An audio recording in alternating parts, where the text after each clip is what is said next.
Bien, buenas tardes con todos, estimados alumnos y asistentes a este congreso.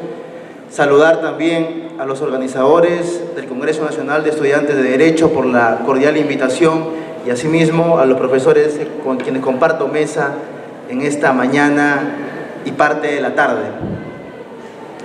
Quiero comenzar esta conversación, esta charla con ustedes, consignando o colocando en la palestra algunos casos prácticos del cual nos habló en su oportunidad el profesor Néstor Pedro Sagüez, quien fuera también mi profesor.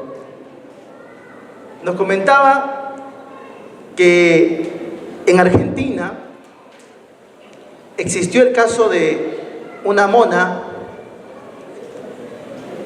quien se había criado en cierta parte de su vida con una familia argentina.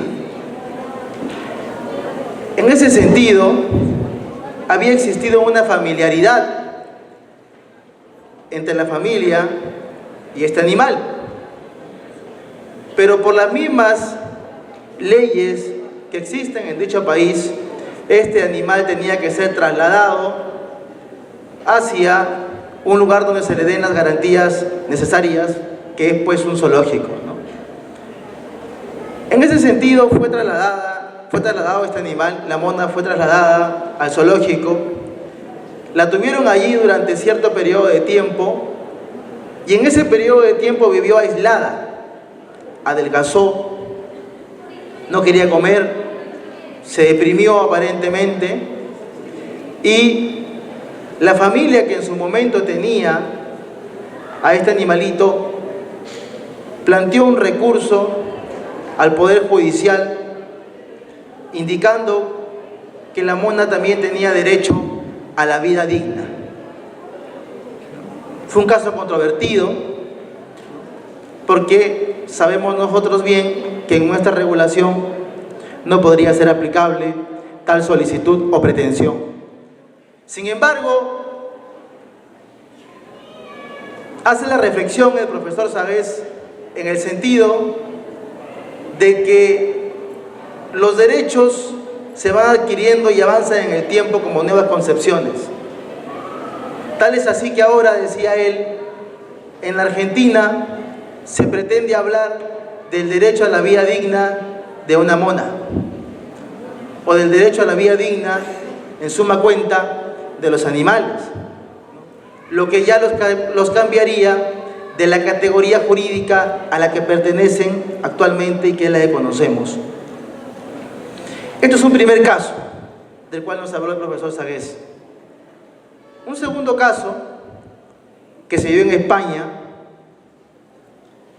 es el de una construcción que se realizó en Madrid, un edificio de algunos, si no me equivoco, de más de 20 pisos, que limitaba el acceso del sol para cierto espacio de territorio o para cierto barrio que existía en Madrid. La construcción era muy amplia, de tal forma que solamente generaba sombra hacia esa comunidad o hacia ese pequeño barrio existente en la ciudad de Madrid. En ese sentido, los pobladores plantean un recurso al Poder Judicial indicando que tenían ellos el derecho fundamental de recibir los rayos del sol o de recibir el sol, por lo que pedían que tal construcción sea demolida. Tal cual lo escuchamos, podría sonar gracioso, ¿no es así? Pero sin embargo esa pretensión fue aceptada y el proceso continuó en los tribunales españoles. Reflexiona el profesor Sagüez nuevamente sobre el avance en la concepción de los derechos fundamentales. Y hablamos acá pues ya de un derecho distinto que quizás no conocíamos, como es el derecho a recibir los rayos del sol de forma natural. ¿Es así? Entonces, la reflexión final de esto fue que todos estos avances o todos estos nuevos derechos que se van generando o todas estas nuevas acepciones o concepciones de derechos fundamentales refieren a un fenómeno nuevo, del cual se ha hablado ya bastante en estos últimos años, como es el del neoconstitucionalismo, que podemos atribuir su parte inicial a la escuela genovesa. Tal es así que fue en esta escuela donde se generó las primeras acepciones de la idea del neoconstitucionalismo como un fenómeno nuevo y distinto de entender al derecho constitucional. Susana Pozzolo, catedrática italiana, fue quien introdujo la primera denominación de neoconstitucionalismo. Lo introdujo quizá como una alternativa nueva y distinta. Y esto fue, si no me equivoco, en el año 88.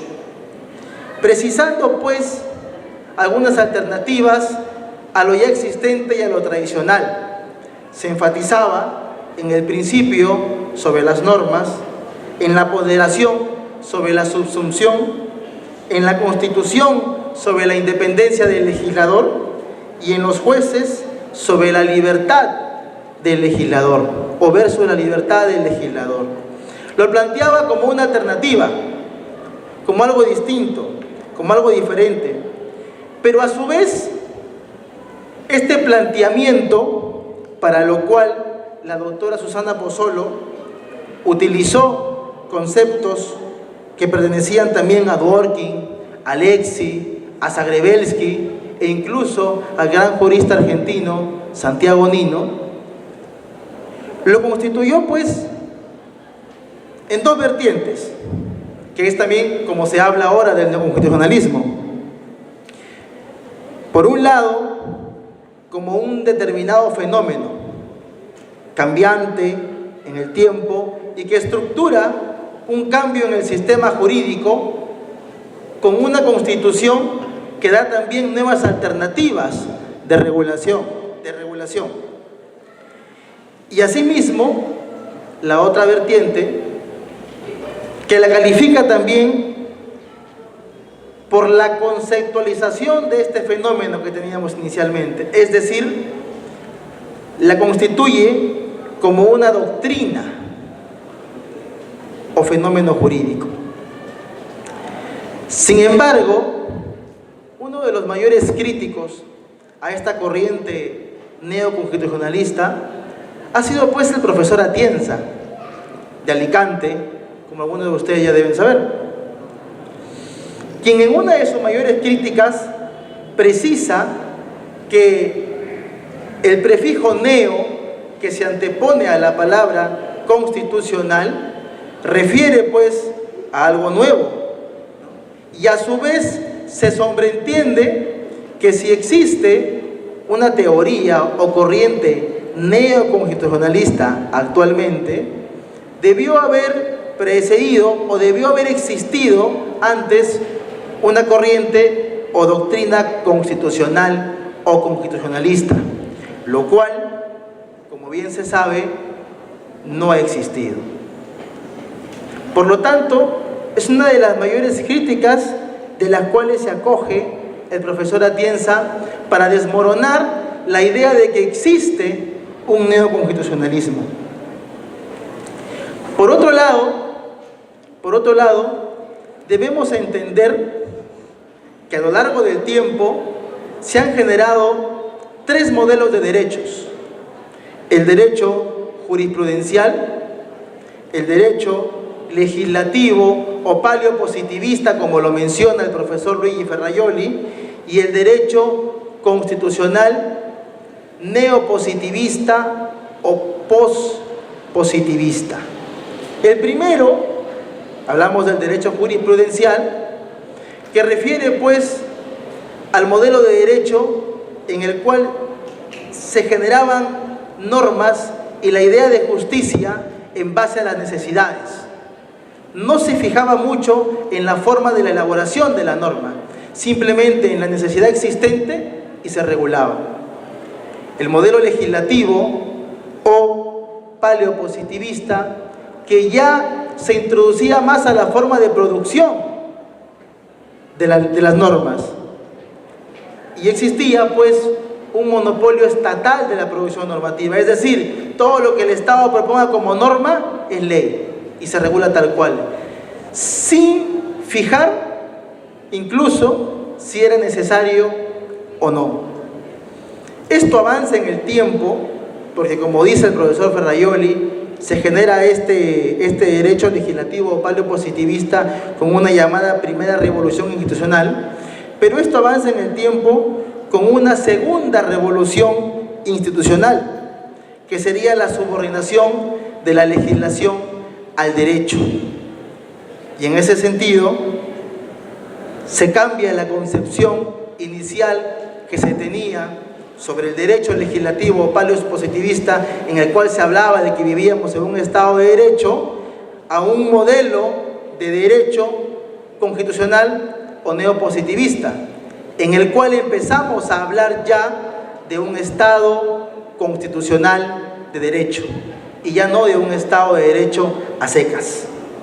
Es decir, la Constitución por encima de las leyes, cuyo modelo de validez cogía las dos partes más importantes de los anteriores modelos, es decir, la necesidad existente para regular y asimismo su forma de producción dentro del Parlamento, pero que a su vez estas dos cuestiones, que fueron en su momento diferenciadas por dos modelos de derechos, se unan y se subordinen a una norma suprema que sería la Constitución.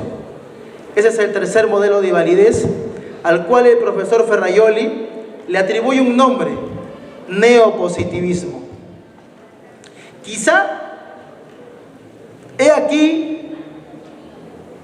y lo concibo a una manera personal, la confusión principal que lleva a la doctora Pozzolo a entender y a crear el término neoconstitucionalismo, puesto que a lo que atribuye Luigi Ferrajoli como un neopositivismo, en realidad sería un pospositivismo, que él ya lo ha corregido en varias conferencias que ha dado a lo largo del mundo. Este término neo fue acogido y se creó el llamado neoconstitucionalismo, el cual ha primado pues en las corrientes doctrinarias constitucionales, tanto en América Latina como en Europa, y que ha servido pues como alternativa para crear nuevas figuras constitucionales, para poner a la Constitución por encima de las demás normas, para emprender la carrera de la convencionalización del derecho, que habla de que todo el derecho ahora, toda la jurisdicción nacional debe estar acorde a las convenciones internacionales. Todas estas licencias se han generado en base a esta nueva idea llamada neoconstitucionalismo, defendida sobre todo en Latinoamérica. Sin embargo, teóricamente hablando, como lo dije hace un momento, el profesor Atienza recalcaba que no puede existir una corriente neoconstitucionalista porque no ha existido previamente una corriente constitucionalista como tal. Lo correcto sería hablar de un pospositivismo, que sí otorga ciertas licencias también para regular en el campo constitucional, pero que no las apertura tanto como se pretende hablar del neoconstitucionalismo, que básicamente permite que desfiguremos incluso figuras constitucionales tradicionales que sustentan y que son soportes del Estado constitucional de derecho y de las democracias, ¿no?, para utilizarlas en una nueva idea.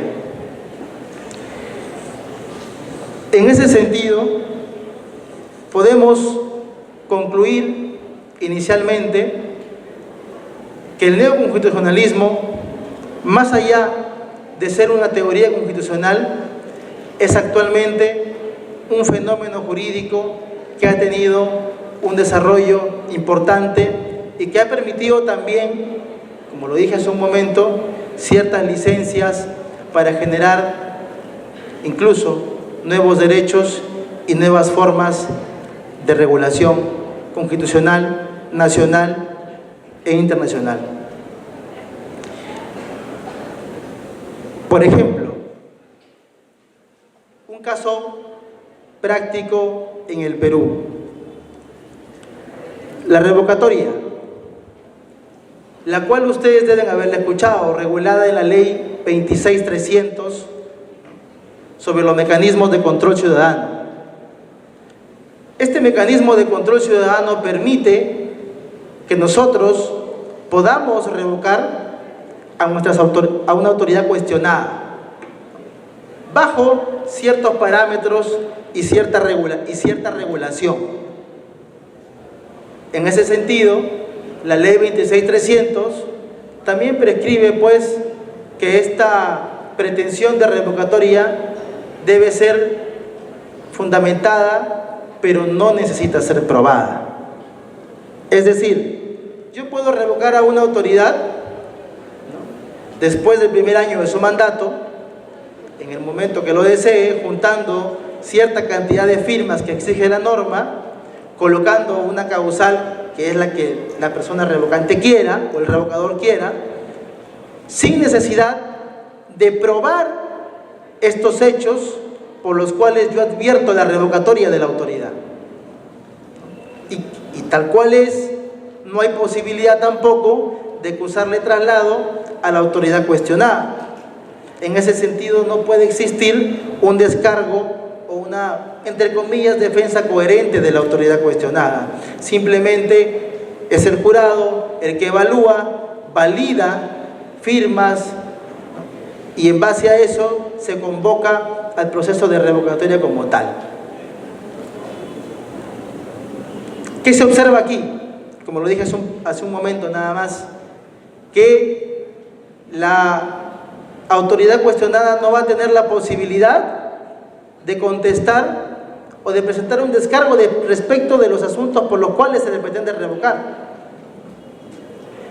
Entonces, surgen sobre esta actividad probatoria un debate importante, que si nos colocamos desde el lado neoconstitucionalista, que nos da licencias y que nos permite valorar a los derechos fundamentales por sobre todo, y a los derechos fundamentales como los límites al poder político, diríamos pues que la autoridad cuestionada tiene también un derecho fundamental, que es el derecho a la participación política, y que se le vería de alguna manera vulnerado porque se le está retirando, claro está, mediante una figura regulada por las leyes peruanas, pero se le está retirando esa calidad de autoridad mediante la cual sustenta él su derecho a la participación política como autoridad. Se le está quitando y se le está transgrediendo porque se le va a revocar sin siquiera probar los hechos por los cuales son cuestionados. O sea, no existe una actividad probatoria como tal. Entonces, el ámbito neoconstitucional nos permitiría introducirnos en este análisis de los derechos fundamentales como un límite al poder político. Sin embargo, también es bien sabido, y lo refieren profesores del derecho, como por ejemplo el profesor Blancas Bustamante, que nos decía que la revocatoria no necesita en suma cuenta actividad probatoria, porque es un acto político, porque es un proceso político y porque se da como cuestionamiento político.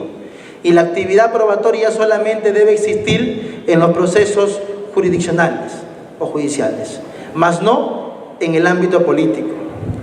Lo cual, para la corriente neoconstitucionalista o pospositivista, pues sería totalmente adverso, puesto que, como como ya lo dije hace un momento, el ámbito neoconstitucional o postpositivista nos otorga ciertas licencias para analizar y desmenuzar los derechos fundamentales que pueden tener las personas. En este caso, la autoridad cuestionada, quien tendría un derecho fundamental, como ya lo dije, que es a la participación política sustentado en el ejercicio mismo del cargo. Y si nosotros vamos a revocarlo sin siquiera probar las cuestiones, sin siquiera probar los cuestionamientos y sin siquiera completar una cantidad de votos superior a los votos por los que fue elegido, estaríamos vulnerando su derecho. Porque es bien sabido que los porcentajes que se exigen para la revocatoria no necesariamente superan las cantidades de votos por los cuales una autoridad asumió el cargo. Entonces, pongo este ejemplo, que también es un tema de análisis mayor y que también es un tema de debate mayor, para entender estas licencias que nos permite el ámbito neoconstitucional. Pero también dejo en claro que en la posición doctrinaria no podría existir el neoconstitucionalismo, pero sí el pospositivismo. Sin embargo, hay que merituar la manera en cómo se ha asentado este fenómeno, sobre todo en Latinoamérica. Hay que estudiarlo, hay que analizarlo, pero no confundirlo, para poder tener una idea clara de lo que nos permite. Cuestiones, como ya lo dije también, como la convencionalización del derecho, cuestiones como la primacía del derecho fundamental sobre la participación política, son importantes de este ámbito de estudio. Para concluir, simplemente darles un mensaje de aliento, felicitarlos por la participación que han tenido ustedes o que tienen en este Congreso, y asimismo invitarlos pues al estudio y el análisis de la teoría constitucional, que nos permite conocer nuestros derechos más a fondo, que nos permite distinguir derechos fundamentales por sobre derechos constitucionales, por sobre derechos humanos y por sobre la gran gama de estructuras doctrinarias que se han elaborado al respecto.